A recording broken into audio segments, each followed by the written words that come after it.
This is a pretty exciting development. I don't think anyone's expecting a fully fledged free trade agreement with the United States anytime soon. What do these talks mean? I'm glad that you said that, because every time we have a talk about a free trade agreement between the UK and the US, I'm always a little bit touched by the optimism in this country that some kind of free trade agreement may result.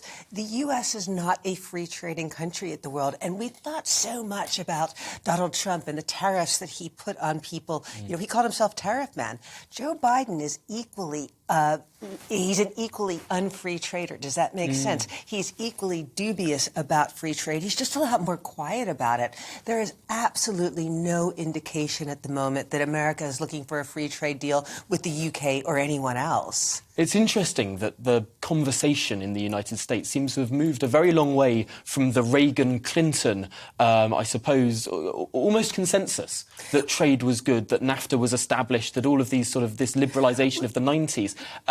Now it seems to have moved in both parties the other way. You make a very good point, because it used to be traditionally that the Republicans were very much free traders. They could see the economic benefits that it brought to both America and the wider world. It's always the Democrats that have been a little bit more dubious. Democrats have always wanted to look at labor standards to make sure that things weren't made in faraway countries where people were paid less and could undercut American workers.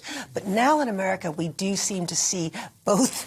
There's a bipartisan consensus at the moment on very, very little, except for the fact that Americans are not thinking that free trade is a particularly good thing. And to put this in perspective, at the moment, America is still imposing levies on UK steel and UK aluminium. Those are tariffs that were imposed by Donald Trump in 2018. They're coming off in June, but they still are in effect right now. So it gives you a sense that America is not that keen for a free trade deal.